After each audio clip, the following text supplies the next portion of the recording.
Hari ini temanya adalah kenapa penyakit kronis sulit disembuhkan. Disinilah saya menemukan sebuah jawaban dari pertanyaan besar yang selama ini saya cari-cari tahu apa jawabannya. Saya selalu ditanya, ya, baik oleh masyarakat maupun secara khusus pasien kami.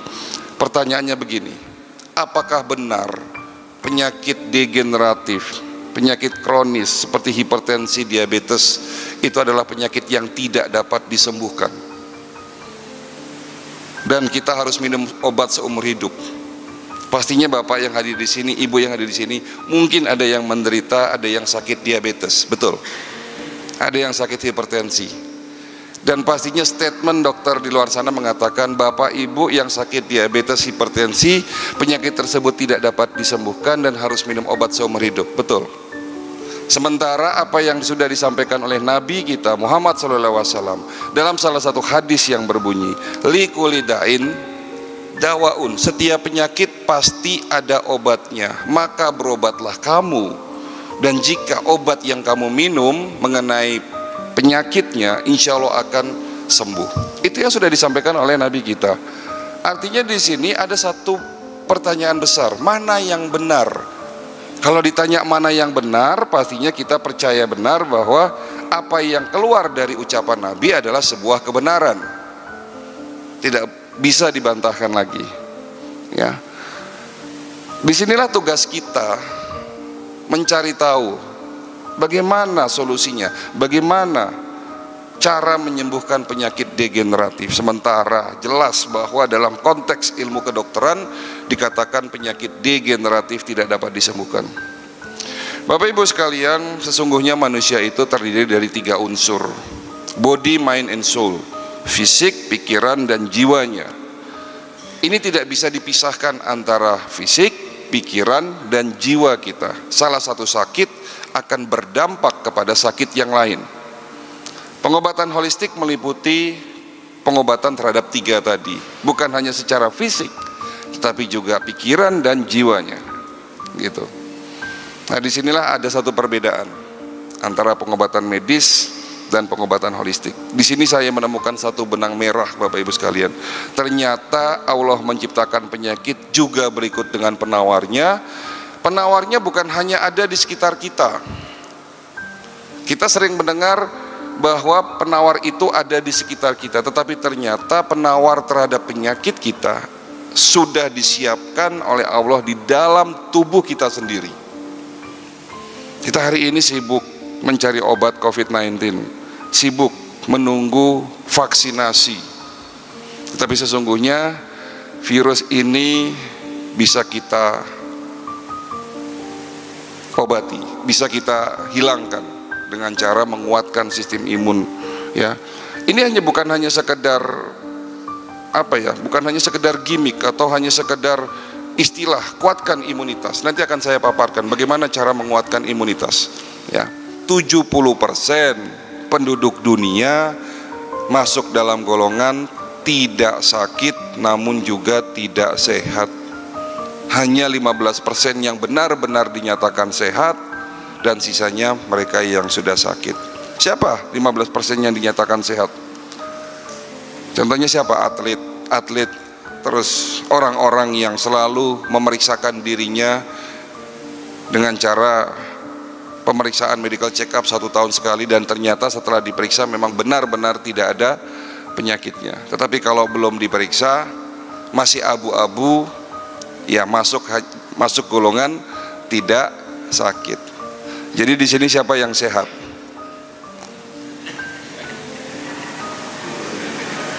Oke, kita lanjut masuk materi. Dicatat ya Bu, ditulis kalau bawa buku.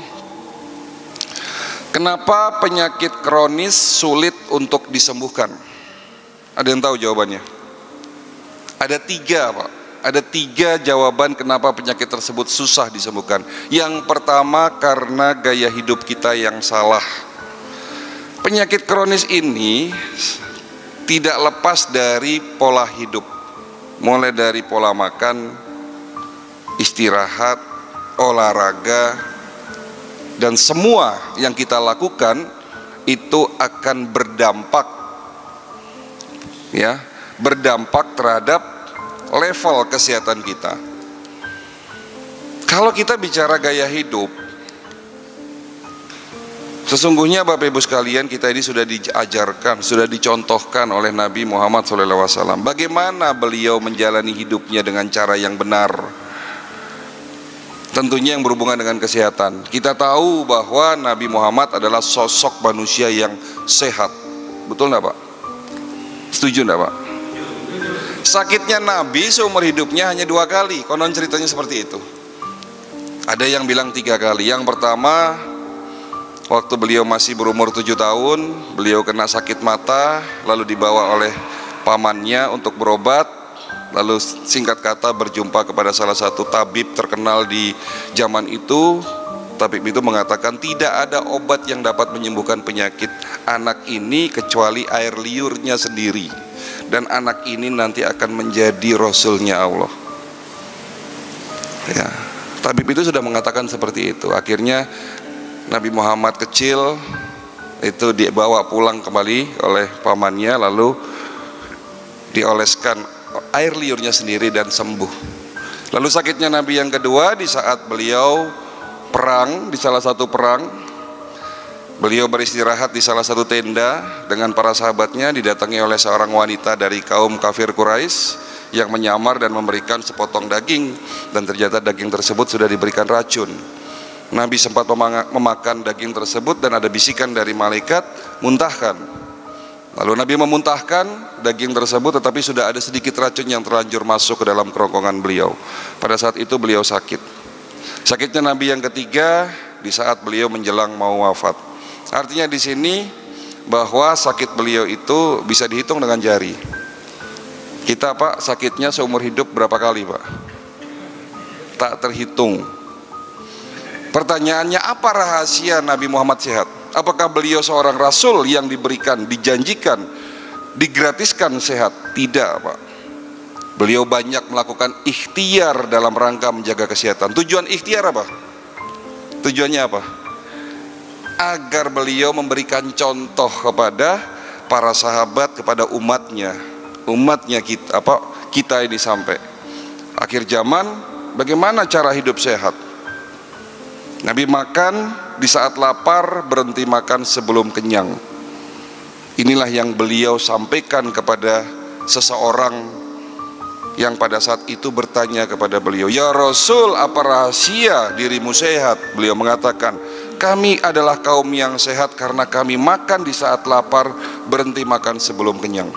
Ini petunjuk buat kita Bapak Ibu sekalian bahwa ternyata apa yang kita makan itulah diri kita. You are what you eat. Dirimu adalah apa yang kamu makan. Nah, bicara makanan, kenapa saya katakan bangsa ini 30 tahun terakhir banyak orang sakit diabetes, hipertensi, jantung, stroke? Karena pola makan yang sudah mulai tidak baik.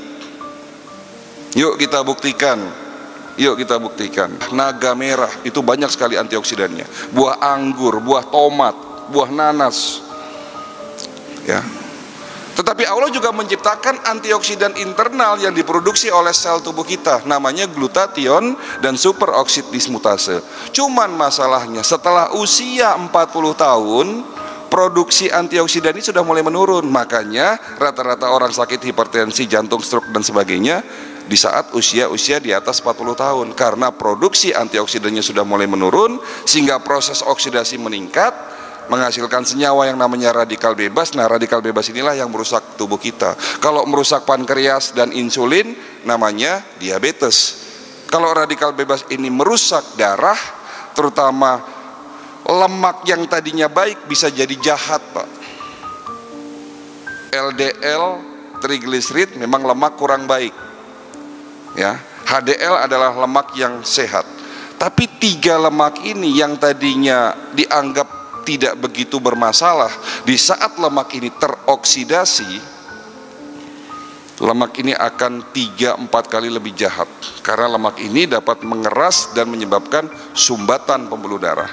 Jadi bukan kolesterol yang harusnya Bapak turunkan, bukan. Hati-hati, Bapak yang suka minum simvastatin, astorvastatin, ya, itu dapat menurunkan kolesterol, iya benar. Tetapi tubuh kita butuh kolesterol karena kolesterol dipakai untuk membuat antibodi, kolesterol dipakai sebagai pelumas. Pelumas apa? Pembuluh darah dan sendi. Makanya efek samping dari Bapak minum atorvastatin, simvastatin itu bisa menurunkan imunitas. Bagi laki-laki kalau kebanyakan minum itu bisa jadi loyo, Pak. Loyo ininya loh, Pak. Tahu ya, Pak? Nah, itu dia. Jadi konsep holistik bukan berpusat kepada bagaimana cara menurunkan kolesterol atau gula darah, tetapi bagaimana cara meningkatkan antioksidan dan bagaimana caranya agar proses oksidasi itu tidak berlebihan. Kita tidak bisa menghindari proses oksidasi. Bernafas menghasilkan proses oksidasi, makan menghasilkan oksidasi, kan begitu. Tapi gimana caranya kita meminimalisir supaya proses oksidasi ini tidak berlebihan? Ya tentunya dengan makanan yang sehat. Sudah diajarkan oleh Nabi kita. Nabi mengatakan bahwa makanlah, ya, tetapi jangan berlebihan. Sisakan lambungmu untuk sepertiga makanan, sepertiga air, dan sisanya adalah gas atau udara. Makan jangan buru-buru. Bahkan Nabi kita mencontohkan ngunyahnya 32 kali. Hari ini banyak orang sakit mah bukan karena telat makan, Bu, tetapi karena kebanyakan makan. Karena ngunyahnya buru-buru. Jadi mitos kalau misalnya katanya sakit mah karena telat makan, tuh mitos. Dengan cara apa? Mencari tahu apa sebenarnya yang terjadi dalam tubuh beliau. Untuk mengobati secara tepat, saya harus mencari tahu apa yang terjadi dari hulu ke hilir. Nah, dalam rangka mencari tahu saya butuh bantuan teknologi. Alat ini saya temukan waktu kami masih belajar di Beijing. Nama alatnya Human Resonance Magnetic Analyzer. Coba diulang, Bu. Human Resonance Magnetic Analyzer, sebuah alat teknologi terbaru pemeriksaan fungsi organ lewat gelombang energi. Maksudnya apa, Dok, gelombang energi? Tubuh kita ini bukan hanya fisik, tetapi ada pikiran, ada jiwa. Tetapi secara fisik pun ada yang namanya energi. Kalau bahasa Cina namanya energi Qi. Kalau orang India itu bisa disebut sebagai energi prana. Ini bukan klinik, tapi ini ada ilmunya dan bisa dipelajari. Dan ini ilmiah. Kenapa saya katakan ilmiah? Tubuh kita ini ibarat lampu, Pak. Ibarat lampu. Lampu ini ada dua unsur, fisik dan energi, betul? Energinya listrik. Nggak bisa nyala kalau bohlamnya pecah. Nggak bisa nyala kalau kabelnya putus. Bohlamnya bagus, kabelnya baik, sikringnya baik, tapi belum tentu bisa nyala kalau tidak ada listrik. Listriknya berlebih, dayanya lama-lama pecah bohlamnya, betul enggak? Listriknya turun, dayanya bleret, Pak, lampunya. Tubuh kita begitu ternyata. Yang ini tidak dipelajari dalam ilmu kedokteran medis. Jantung Bapak bisa berdetak normal, syaratnya dua, fisiknya harus baik, energi yang masuk ke dalam jantung itu harus pas, nggak boleh berlebih, nggak boleh kurang. Makanya hari ini banyak orang sakit, diperiksa di laboratorium, di ronsen, nggak ketemu penyakitnya. Ya memang yang sakit karena energinya yang bermasalah. Dan ini semua ternyata ada hubungannya dengan kebiasaan beliau yang nggak bagus. Akhirnya beliau ngaku, benar, Dok, saya sejak muda hobinya makan malam. Orang yang makan kurang dari 4 jam sebelum tidur malam, yang dimakan itu lebih banyak menjadi sampah ketimbang yang terserap. Kalau sudah jadi sampah di dalam usus besar kita, sampah ini berpotensi menjadi radikal bebas. Yang kedua, beliau suka tidur larut malam. Karena memang hobinya baca, beliau sangat pintar ya. Kalau tidak pintar ya tidak jadi S3 gitu. Hobinya baca gitu kan. Tapi kalau sudah belajar, baca gak kenal waktu, tidurnya seringnya jam 2 ke atas. Paling cepat katanya jam 1 baru tidur. Nah, Ada satu penelitian Bapak Ibu sekalian, di mana jam 11 sampai dengan jam 1 waktunya tubuh bersih-bersih dari radikal bebas. Tetapi harus dengan kondisi tidur pulas. Jadi kalau jam 11 sampai jam 1 Bapak belum tidur, tubuhnya tidak bisa melakukan bersih-bersih. Ibarat rumah kita kotor, banyak penyakit masuk. Nah, tubuh kita juga begitu. Kalau tubuh kita kotor, tidak dibersihin, ya penyakit masuk. Yang kedua, jam 11, di atas jam 11 di saat kita tidur pulas, waktunya tubuh melakukan regenerasi sel-sel yang rusak itu dibangun lagi, di rebuilding, tapi dengan syarat tidur pulas. Dan gaya hidup ketiga yang beliau akui salah, beliau tidak suka minum air putih. Tubuh kita ini ibarat baju yang harus dicuci. Setiap hari kita bernafas menghasilkan radikal bebas. Sisa-sisa metabolik ini harus dinetralisir, dibersihkan dengan media air putih yang kita minum. Ya. Jadi itu jawaban pertama. Kenapa penyakit kronis sulit disembuhkan? Karena gaya hidup kita yang salah. Kita tidak mau merubah gaya hidup kita yang salah. Contoh lagi, hari ini banyak orang sakit prostat. Bapak-bapak yang usia di atas 60 tahun, rata-rata kok pada sakit prostat. Kencingnya sudah mulai bermasalah, kencingnya tidak tuntas. Ada yang sering kencing, itu awal dari penyakit prostat. Tapi kalau sudah parah, kencingnya susah. Dan ternyata salah satu penyebab penyakit prostat adalah kebiasaan kencing berdiri. Sementara Nabi kita, mengajarkan jongkok. Ini ada penjelasan ilmiahnya, kan begitu. Hari ini banyak orang sakit mah karena Nabi sudah ngajarkan makan jangan berdiri. Tapi kita sekarang ada standing party, pesta dengan berdiri. Minum jangan berdiri. Jadi kalau Bapak minum teh panas atau kopi, jangan ditiup. Rasulullah sudah bilang jangan ditiup. Apa penjelasannya? Mungkin pada zaman itu Rasulullah tidak bisa menjelaskan secara ilmiah. Ya, kenapa nggak boleh ditiup? Bapak menghirup udara, yang dihirup adalah oksigen, yang keluar dari mulut kita adalah gas karbon. Gas karbon ketemu dengan molekul air H2O, dia akan berubah menjadi radikal bebas. Kita lanjutkan. Kenapa penyakit kronis sulit disembuhkan? Jawaban kedua, karena pengobatan yang keliru. Ini semakin menarik nih. Pengobatan yang keliru. Kok keliru gimana, Dok? Bapak yang sakit diabetes pasti kenal yang namanya metformin, glimipirid, glibenclamid, langganan. Lalu pertanyaannya, sudah minum obat, kenapa tidak sembuh-sembuh dan harus minum obat seumur hidup? Kenapa? Tanda dari sakit diabetes, tanda pasti dari sakit diabetes adalah naiknya kadar gula darah. Cara kerjanya gimana, Pak? Orang kenapa kok sakit diabetes? Di saat kita makan, apalagi yang dimakan kadar indeks glikemiknya tinggi, contohnya apa? Makanannya mengandung kadar gula yang tinggi, nasi putih, roti, ya pastinya gula pasir itu sendiri. Itu kan kadar gulanya tinggi. Di saat kita makan, 2 jam kemudian kadar gula darah naik.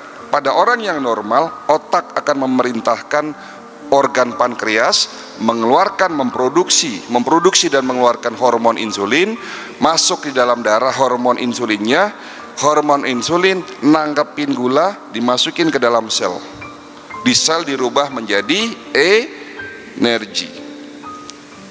Itu fisiologisnya seperti itu. Tapi pada penderita diabetes ada 2 tipe. Tipe pertama adalah rusaknya pankreas. Ini hanya 10%, tapi sisanya 90% adalah tipe kedua. Sebetulnya pankreasnya tidak rusak, tapi setelah masuk ke dalam insulinnya, setelah masuk ke dalam darah, insulinnya buta. Dalam beberapa teks kedokteran dikatakan sebagai blind insulin, insulin yang buta, tidak bisa melihat gula. Apa yang menyebabkan kerusakan insulin? Penyebabnya apa? Radikal bebas. Dia cerita kepada saya, apa yang saya lakukan kalau sudah seperti itu? Kalau Bapak jadi saya, Bapak mau bilang apa sama pasien itu? Inilah bedanya tradisional dengan holistik. Kalau holistik didukung dengan teknologi. Saya punya alat kedua, nama alatnya 3D NLS Bioscanner. Alat ini mirip seperti alat CT scan MRI di rumah sakit, cuman cara kerjanya beda. Alat ini yang menemukan orang Eropa, orang Rusia, pabriknya ada di Ukraina. Alat ini dipakai di Eropa, sudah menyebar ke Amerika, ke Eropa. Itu untuk pemeriksaan, awalnya untuk pemeriksaan para astronot. Alat ini sangat canggih, sangat detail, akurasinya 97%. Tidak ada efek samping karena tidak pakai teknologi nuklir. Alatnya cukup, tidak besar, hanya sebesar meja ini. Cara pemeriksaannya dipasangkan ke kepala, tapi jangan kaget, seluruh organ jeroan Bapak kelihatan semua. Mulai dari isi otak, jantung, paru, ginjal kelihatan semua. Beliau ini divonis sama dokter ahli jantung, sakit jantung koroner, katanya begitu. Dasarnya apa? Sudah diperiksa, treadmill, EKG. Apakah salah? Tidak salah, benar. Saya benarkan, oh iya benar Pak, Ibu sakit jantung. Kenapa? Setelah saya periksa, ternyata memang ada gangguan jantung. Loh, tadi kata dokter kalau ketemu penyakitnya, obatnya tepat bisa sembuh. Tapi kenapa kok tidak sembuh? Ya, ada dua jawabannya. Yang pertama, beliau stres. Beliau stres. Suaminya punya pos 2. Yang kedua, ternyata sakit jantungnya beliau ada penyakit penyerta. Penyakit penyertanya di mana yang menyebabkan sakit jantung? Di usus besar. Jantungnya saya obati, ususnya juga saya obati. Itulah holistik. Jadi terkadang Bapak Ibu sekalian, apa yang Bapak Ibu rasakan, nyeri, pusing, pegel-pegel, kesemutan, apapun yang dirasakan, belum tentu penyebabnya di tempat yang dirasakan. Belum tentu Pak. Satu gejala pusing, beribu-ribu penyebab. Apakah pusing yang kita obati? Jangan obati alarm kita, tapi cari penyebabnya, obati penyebabnya. Apa yang kita rasakan itu adalah alarm tubuh. Cara tubuh ngasih tahu kita Pak. Cara tubuh minta haknya. Cara tubuh lagi protes. Contoh diare. Diare itu bukan penyakit loh Pak. Diare itu adalah alarm di mana usus Bapak banyak kotoran. Makanya dibuang. Dengan cara banyak keluar sampah 2 kali, 3 kali, 4 kali, 5 kali, ya biarin. Lagi diare, lagi bersih, tubuhnya lagi bersih-bersih, ususnya lagi dibersihin, lo kok malah dimampetin pakai Nyudiatap, dimampetin pakai Imodium. Dulu iklan diare, kalau di 20 tahun yang lalu, iklan diare itu apa? Minumnya apa? Oralit. Orang diare itu bahayanya adalah dehidrasi, kecuali kalau infeksi itu beda lagi ya. Tapi kalau diarinya normal, ya bahayanya hanya kekurangan cairan. Makanya kalau diare minumnya oralit, garam, kalau enggak air kelapa hijau. Jangan dimampetin, tubuhnya lagi bersih-bersih malah dimampetin. Ya enggak jadi bersih, malah tubuh kita keracunan. Makanya orang zaman dulu itu sengaja makan broklat, makan garam Inggris gitu kan, supaya apa? Urus-urus gitu loh tujuannya. Nah kita sekarang sudah berubah nih. Ya, sekali lagi, Bapak tahu penyakit asam urat? Tahu ya? Penyakit asam urat itu gejalanya di mana? Tandanya apa? Nyeri sendi. Apa penyebabnya? Penyebab penyakit asam urat adalah gangguan fungsi ginjal Pak. Sakitnya di sendi, penyebabnya di ginjal. Kok bisa? Fungsi ginjal apa Pak? Ginjal itu ibarat, kalau Bapak punya akuarium, ginjal itu ibarat apa? Filter. Kalau Bapak punya akuarium tidak ada filternya, apa yang terjadi? Ya nggak lama, seminggu itu airnya kotor. Kotornya karena apa? Sisa makanan, karena pupnya ikan, kotor. Pupnya ikan itu kan bahaya buat ikan itu sendiri. Kalau tidak dibersihkan ikannya mati. Darah kita itu tempatnya racun, Pak. Makanya orang Islam dilarang makan darah. Daging sapi halal, darah sapi haram. Betul enggak? Karena apa? Darah kita ini tempatnya racun, sisa metabolisme tubuh. Dan darah kita ini harus selalu dibersihkan. Salah satu zat yang menjadi sisa hasil dari protein adalah purin. Di saat purinnya naik, tubuh kita mengeluarkan senyawa asam urat dalam rangka menetralisir zat purin tadi. Tetapi kalau ginjalnya normal, itu asam urat dibuang semua lewat kencing. Tapi kalau ginjal Bapak bocor, sedikit saja asam uratnya balik ke dalam darah, mengkristal di dalam sendi, jadi sakit asam urat. Nah sekarang sudah tahu ilmunya, kalau sakit asam urat harusnya diobati ginjalnya. Tapi tidak stop sampai di situ. Inilah pentingnya medical check up holistik. Dicari tahu lagi apa penyebab rusaknya ginjal. Gigi berlubang bisa menyebabkan ginjal bocor. Hati-hati, jangan sepelekan gigi berlubang. Karena gigi berlubang tempatnya bakteri. Bakteri yang ada di gigi suka mampir ke dua organ penting. Yang pertama suka ngerusak klep jantung, makanya jantungnya bocor. Yang kedua suka mampir di saringan ginjal, namanya glomerulus, jadi bocor. Pengobatan holistik adalah pengobatan dari hulu ke hilir, bukan instan, butuh waktu. Tetapi insya Allah pengobatan ini sekarang dikembangkan di Eropa, di Amerika, di Jepang, di Korea Selatan dengan banyak teknologi. Ya, disinilah kami menemukan jawaban. Insya Allah semua penyakit bisa disembuhkan. Ya, jadi itu jawaban kedua kenapa penyakit kronis sulit disembuhkan, karena pengobatan yang keliru. Selama ini yang kita obati bukan penyebabnya, selalu yang dirasakan saja, simptomatis treatment, pusingnya, pegel-pegelnya, nyerinya, kesemutannya, itu terus yang diobati, bukan penyebabnya. Ya, karena kita seringnya mematikan alarm, padahal alarm itu adalah petunjuk buat kita. Bayangkan kalau tidak punya alarm, Pak, kita merasa sehat-sehat saja, atau bahkan alarm Bapak rusak. Jadi orang yang nggak pernah sakit itu belum tentu sehat, bisa saja alarmnya rusak, tiba-tiba serangan jantung, tiba-tiba gagal ginjal, tiba-tiba kanker stadium 4. Lebih sulit diobati Bapak Ibu sekalian. Makanya betapa pentingnya medical check up. Ya, tujuan medical check up itu bukan mencari penyakit, tetapi memastikan apakah tubuh kita ini benar-benar sehat atau sudah mulai ada kerusakan. Yang kerusakan ini terkadang alarmnya tidak muncul Bapak Ibu sekalian. Tapi kadang-kadang karena nggak ada gejalanya kita merasa baik-baik saja dan tidak perlu medical check up. Jadi fungsi medical check up itu sebetulnya mengetahui kondisi tubuh kita secara holistik. Ya, jadi itu materi selesai. Ya, mudah-mudahan dapat dipahami kenapa penyakit kronis sulit disembuhkan. Tapi masih ada satu materi lagi terakhir, bagaimana cara sehat ala Rasulullah SAW yang harus kita jalankan. Ya, ada 6 cara sehat Nabi dan 1 tambahan dari saya. Tapi sebelum ke situ, mungkin ada tanya jawab, boleh? Pertanyaan bagus sekali. Bagaimana peran dari pengobatan holistik dalam rangka memerangi pandemi COVID-19? Apakah vaksinasi ini perlu atau tidak?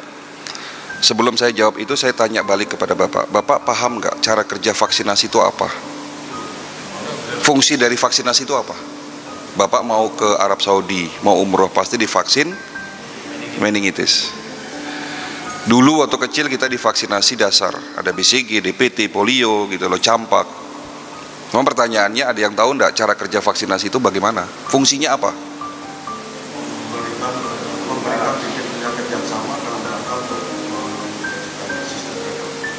Yes, benar. Banyak orang yang keliru mengatakan bahwa vaksinasi itu tujuannya untuk meningkatkan daya tahan tubuh. Salah. Cara kerja antibodi begini, Pak. Di saat ada benda asing, bakteri, virus, jamur atau apapun, itu kita sebut sebagai antigen. Jadi benda asing yang masuk dalam tubuh kita namanya antigen. Di saat antigen masuk dalam tubuh kita, di mana antigen itu sudah pernah masuk sebelumnya, tubuh kita sudah ada sel memorinya. Seketika itu, nggak butuh waktu lama, sekian jam setelah bakteri masuk, alarm tubuh di dalam otak kita akan memberikan sinyal, mengeluarkan antibodi. Pasukan perang dalam tubuh kita akan keluar di setiap darah. Ya, jadi antibodi kita ini ibarat TNI kalau di Indonesia, Tentara Nasional Indonesia, yang memerangi antigen. dengan syarat kita sudah punya sel memorinya, bentuk virus ini kayak apa, bentuk bakterinya kayak apa, sudah tahu dulu. Tapi kalau belum tahu, butuh waktu untuk mempelajarinya 7 hari sampai dengan 14 hari. Butuh waktu 7 hari. Jadi virus corona tipe 2019 adalah virus baru, jenis baru yang bermutasi. Apakah mutasi ini direkayasa oleh manusia dengan cara sengaja? Allahu alam, saya tidak mau seujon. Yang katanya beritanya begitu, justru dibuat oleh manusia, gitu kan? Tapi sesungguhnya virus corona ini sudah ada ribuan tahun yang lalu, tapi jenisnya ratusan. Nah, ini yang terbaru ini 2019 itu adalah virus corona yang bermutasi, sehingga sel memori kita belum ada, database-nya belum ada. Contoh kayak bapak ibu punya komputer, punya laptop, antivirusnya harus selalu di-upgrade, betul nggak? Kalau ada virus baru ya nggak bisa detect itu antivirusnya. Tubuh kita juga begitu. Karena virus corona adalah virus yang baru, tubuh kita nggak bisa detect. Tapi tubuh kita punya kemampuan untuk menganalisa selama 7 hari. Nah, pertanyaannya, organ paru-paru bapak sehat nggak di saat virus itu masuk? Kalau sehat, selesai. Makanya disebut OTG, orang tanpa gejala. Banyak yang kena virus corona, tapi karena paru-parunya bagus, pencernaannya bagus, organnya kuat, ya nggak ada masalah. Karena sesungguhnya virus corona ini tidak begitu berbahaya. Tetapi kalau paru-paru bapak rusak, ya, dan rusaknya kita nggak sadar, kerusakan paru-paru kadang nggak ada gejalanya loh pak, nggak ada sesak, nggak ada tapi sudah ada rusak di paru-paru. Disitulah virus corona akan semakin merusak. Makanya banyak orang loh, ini gimana ya, katanya sehat tiba-tiba kena corona, kok tiba-tiba masuk ruang ICU, lebih parah. Ya itu karena sesungguhnya paru-parunya memang sudah rusak. Siapa yang menyebabkan kerusakan? Ya penyakit degeneratif tadi, ya orang yang sakit diabetes, hipertensi, dan penyakit kronis lainnya yang terkadang si penderitanya ini tidak tahu bahwa dia sebetulnya sudah sakit diabetes misalnya, sudah sakit hipertensi, sudah penyakit kronis lainnya, karena tidak dipahami gitu loh. Nah makanya peran holistik itu bukan hanya menaikkan imunitas, bukan hanya mencerdaskan sistem imun, tetapi mencari tahu apakah tubuh kita ini sehat atau tidak sakit. Disinilah pentingnya pengobatan holistik dengan cara melakukan medical check up holistik. Setelah tahu, diperiksa semua, ternyata paru-parunya rusak, paru-parunya tidak beres, ya buru-buru diobati sebelum COVID mampir gitu loh pak. Sehingga kalau nanti COVID mampir ya udah nggak usah khawatir, 7 hari selamat gitu. Itu peran holistik seperti itu. Tapi kalau bapak mau vaksinasi monggo, saya nggak ngelarang. Ya, saya nggak ngelarang gitu loh. Vaksinasi itu adalah virus corona yang dilemahkan, jadi dia nggak berbahaya. Sehingga di saat si virus yang sudah lemah itu masuk, sel tubuh kita sudah bisa nerimanya, sudah bisa mendeteksinya, ya selamat. Cuman tadi benar kata bapak, ini masih terus ada uji, tahap ketiga belum selesai. Apakah virus corona yang sudah dilemahkan benar-benar sudah lemah atau enggak? Gitu loh. Kita nggak tahu walau alam. Tapi saya tidak mengatakan, saya di sini sudah direkam ya. Saya mendukung pemerintah. Tapi bukan berarti saya mempersilahkan Bapak Ibu punya hak secara subjektif. Ya, setiap orang kemungkinan akan dihinggapi si virus itu. Nah, tergantung sekarang gimana kondisi organ tubuh kita. Makanya saya tidak setuju kalau dikit-dikit rapid test. Fungsi rapid test apa sih? Fungsi rapid test apa, Pak? Apakah orang yang sudah di rapid test negatif pasti selalu tidak ada corona? Belum tentu. Apakah yang positif pasti kena virus corona? Tidak. Fungsi rapid test itu hanya untuk melihat apakah imunoglobulin G dan imunoglobulin M itu naik atau tidak. Kalau orang kena infeksi, apapun infeksinya, imunoglobulin G dan M itu pasti naik, Pak. Makanya kalau setelah di rapid test itu reaktif, Bapak disuruh periksa ulangan, PCR. Nah sekarang ada lagi penemuan, virus corona itu belum tentu ada di organ pernafasan, bisa saja ada di organ pencernaan. Jadi orang di PCR belum tentu negatif itu tidak ada coronanya, bisa saja coronanya di usus. Makanya butuh pemeriksaan holistik, seluruh organ lah diperiksa, nggak usah pilih-pilih. Ya, karena kita nggak bisa. Yang tadi kita sudah bahas bahwa Apa yang Bapak rasakan, apa yang Ibu rasakan itu adalah alarm tubuh. Jangan obati alarmnya. Kalau Bapak hanya ingin tujuannya menghilangkan nyeri pinggang, gampang, minum Neoromasil, nyeri pinggangnya hilang. Tapi efek dari obat itu hilang, nyerinya muncul lagi karena penyebab dari nyerinya belum diobati. Cari tahu, apapun gejala yang dirasakan, buru-buru cari tahu. Walaupun hanya sekedar kesemutan, pegel-pegel. Ya jangan-jangan ini yang namanya kesemutan, pegel-pegel itu awal dari sumbatan pembuluh darah. Tapi karena tersugesti bahwa mungkin ya percaya sama saya gitu loh, nggak tahu.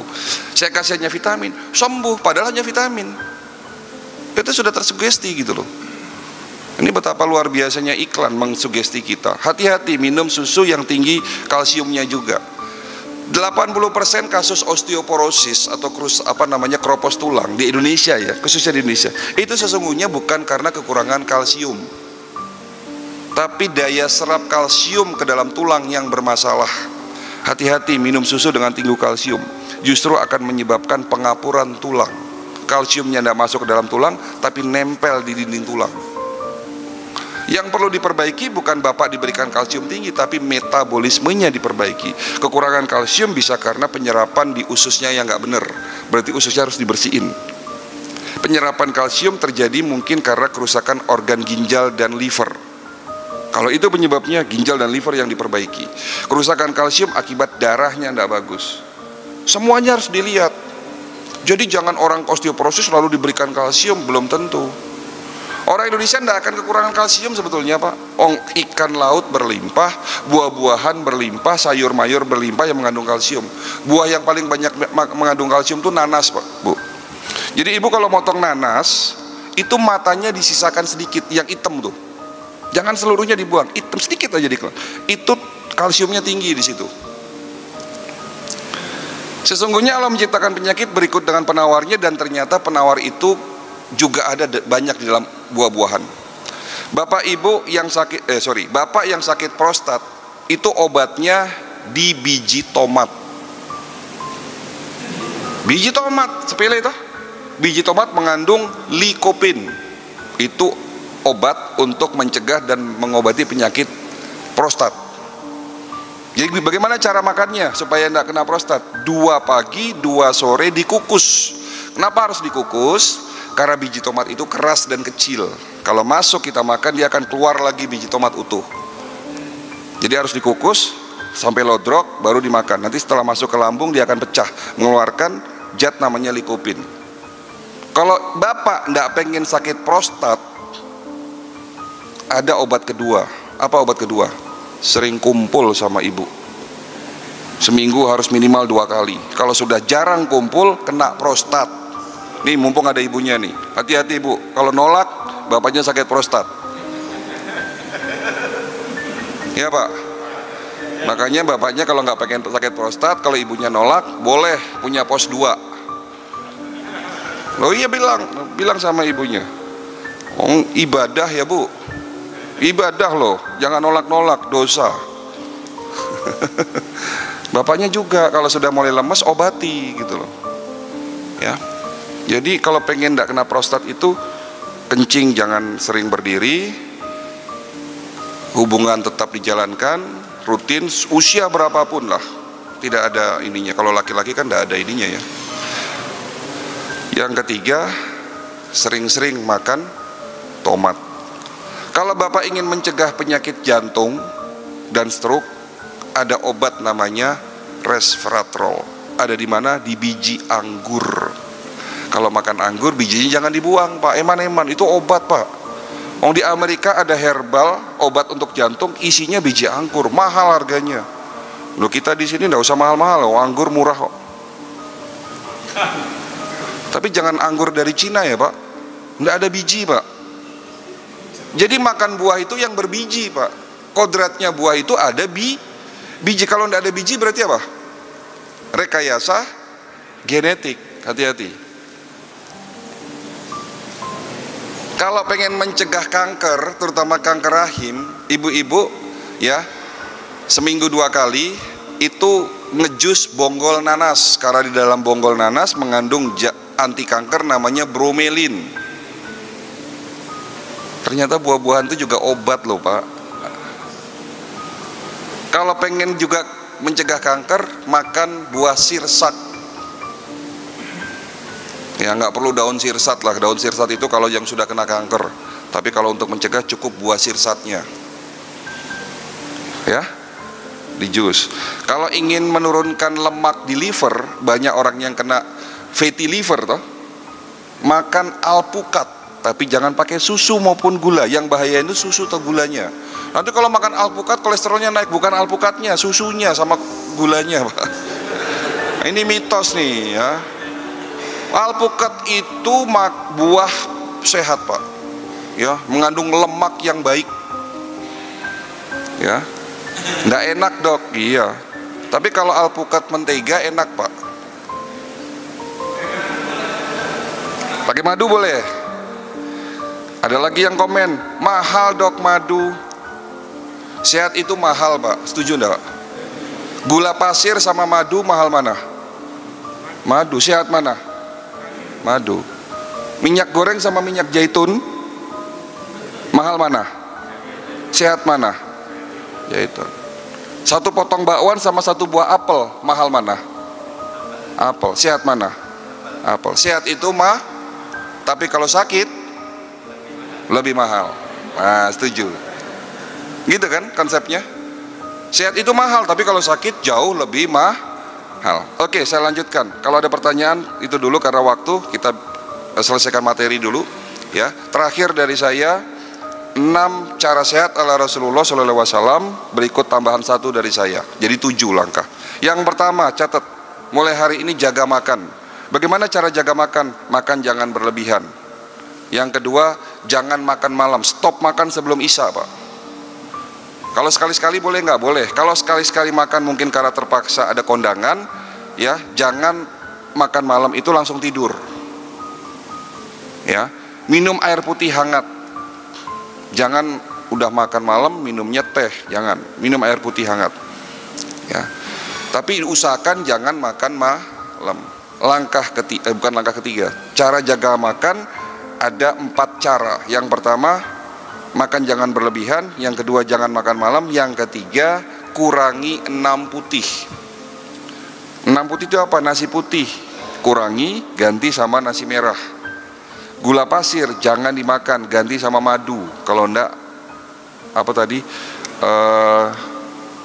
gula aren, better lah, lebih baik daripada gula pasir. Putih yang ketiga, kurangi santan, makanan olahan dengan santan. Nasi uduk memang enak Pak, nasinya mengandung santan. Temennya nasi uduk, bakwan. Temennya bakwan, mie. Temennya mie, kerupuk. Karbohidrat semua itu Pak. Mana proteinnya? Ada proteinnya, telur setengah potong. Minumnya es teh manis, gula pasir 3 sendok. Wah mantep nasi uduk. Karbohidrat, inilah karbohidrat gampang teroksidasi. Karbohidrat yang digoreng itu, karbohidrat yang dengan santan itu gampang teroksidasi. Ya, jadi kurangi santan, kurangi tepung. Kalau perlu ya jangan makan tepung, enggak apa-apa. Ya, tapi kalau ya pengen makan tepung itu ya kurangi. Tepung itu apa? Yo, cireng, bakwan, mendoan, kerupuk. Tempe sehat, tapi setelah ditepungin digoreng jadi tidak sehat Pak. Oh, tempe itu makanan paling sehat loh, mengandung probiotik, bagus untuk pencernaan. Makanya dokter Jadul Akbar mengkampanyekan makan tempe itu direbus. Nggak enak dok, loh ya emang yang begitu. Dibacem masih boleh, boleh Pak dibacem, atau yang penting jangan digoreng. Ya. Terus yang terakhir tadi, jangan minum susu sapi olahan, kurangi garam, itu 6 putih. Itu cara jaga makan yang ketiga. Cara jaga makan yang keempat, makanlah yang halal dan thoyyib. Boleh nggak makan sate kambing? Bagi yang kena hipertensi kolesterol, boleh. Rugi Pak nggak makan sate kambing. Tapi jangan lebih-lebih. Jangan lebih dari 10 tusuk. Kalau lebih dari 10 tusuk ya nggak thoyyib namanya. Gitu. Yang halal, makanan yang halal. Ya, oke. Itu cara jaga makan. Kalau bicara cara jaga makan Rasul ya panjang nanti ceritanya. Tapi cukup 4 cara jaga makan. Langkah kedua, tadi baru langkah pertama. Langkah kedua, jangan tidur larut malam. Ya, jangan tidur larut malam. Tapi dengan syarat tanpa cahaya lampu. Fatimah radhiyallahu anhu bercerita kepada para sahabat Nabi, apa kebiasaan Nabi Muhammad sebelum tidur? Ternyata Nabi selalu mematikan sumbu-sumbu api di rumahnya. Nabi tidak pernah tidur dengan cahaya. Ternyata hari ini ketemu jawabannya. Setelah 1400 kemudian ada penelitian. Tubuh manusia ini memiliki hormon melatonin. Fungsi dari hormon melatonin, pertama, membantu proses antioksidan, produksi antioksidan. Yang kedua, membantu meningkatkan imunitas. Dan ketiga, hormon melatonin berfungsi untuk tidur kita menjadi lelap tidurnya, nyenyak tidurnya. Itu bisa diproduksi manakala gelap gulita. Kalau ada cahaya lampu, hormon melatoninnya tidak dapat diproduksi. Itu jawaban. Jadi nggak bisa disepelekan, tidur dengan cahaya, bangun tidur pegel-pegel semua badannya. Tapi kalau dengan lampunya nggak ada, insya Allah tidur kita nyenyak. Yang ngajarin siapa? Ya Nabi Muhammad. Itu langkah kedua. Langkah ketiga, minum air putih yang cukup, Pak. Tidak boleh kurang, tidak boleh berlebihan juga. Jangan lebih dari 4 liter, jangan kurang dari 1,5 liter. Tapi dengan syarat malam hari menjelang tidur jangan terlalu banyak minum. Mau tidur minum 2 gelas, ginjalnya malah rusak. Tapi bangun tidur boleh minum 2 gelas. Sampai maghrib minimal 10 gelas. Ya, itu cara langkah ketiga. Langkah keempat, puasa, Pak. Lakukan puasa secara rutin. Insya Allah untuk materi puasa saya skip dulu ya, Pak. Karena nanti akan ada manasik kesehatan kedua, tahap kedua. Mudah-mudahan di masjid ini lagi di bulan Ramadan tahun depan. Tapi materinya puasa, manfaat puasa dari sisi kedokteran holistik. Ya nanti tinggal pengurus masjid berhubungan dengan tim kami. Karena memang waktu bulan Ramadan sangat sempit, saya hanya bisa memberikan manasik selama 20 hari pas bulan Ramadan. Ya. Oke, itu lakukan puasa langkah keempat. Ya, puasa bukan hanya menyehatkan fisik tapi juga menyehatkan pikiran dan jiwa kita. Langkah kelima, di dalam tubuhmu ada segumpal daging, dan jika segumpal daging itu rusak, maka rusaklah seluruh tubuhmu. Tetapi jika segumpal daging itu sehat, sehatlah seluruh tubuhmu. Sesungguhnya segumpal daging yang dimaksud Rasulullah itu apa? Hati kita, bukan liver ya, tapi perasaan kita, hati kita. Makanya langkah kelima, ingin sehat, jaga hati. Kata siapa? Ajim. Jagalah hati. Obat penyakit hati, mau tahu? Mau tahu? Tanya Opik. Nah, itu jawabannya. Tombok hati. Ada 5 perkara. Menjaga hati penting, Pak, karena banyak hari ini orang stres, orang takut berlebihan, orang marah-marah. Nih saya perlu sampaikan di sini. Orang marah 5 menit, marahnya hanya 5 menit, kesalnya hanya 5 menit, daya tahan tubuh kita menurun 6 jam, Pak. Rugi, Pak. Marahnya hanya 5 menit, daya tahan tubuhnya turun 6 jam. Kemarin ada jemaah, mohon maaf harus saya ceritakan ini. Ada jemaah pakai kursi roda kena stroke, datangnya terlambat. Saya sudah sampaikan jam 3 close. Karena yang datang rame. Datangnya setengah 4. Tidak dilayani oleh staf saya, marah-marah. Ya pada akhirnya saya ajak masuk ke ruangan saya ajak ngobrol baik-baik. Kenapa Bapak marah-marah? Saya kan stroke, Dok, harusnya didahulukan. Loh yang lain ngantri loh, Pak, saya bilang gitu. Oh marah-marah, tambah marah-marah, saya malah tambah dimarahin. Ya tak suruh pulang.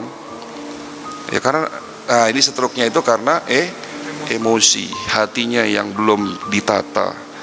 Yang diobati apanya kalau begitu? Ya hatinya. Nah insya Allah, Pak, manasik kesehatan ini bukan hanya selesai sampai di sini. Nanti mudah-mudahan ada narasumber lain. Itu langkah kelima, jaga hati. Langkah keenam, olahraga teratur terukur sesuai umur. Umur sudah 60 tahun jangan main bulu tangkis, Pak.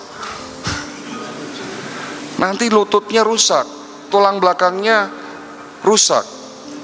Umur 60 tahun itu cocoknya senam pernafasan, senam tai chi, senam Li Tien Kung, senam Nakashimo. Nah, khusus senam Li Tien Kung saya punya kawan namanya Dr. Indra. Beliau juga sudah mulai belajar pengobatan holistik.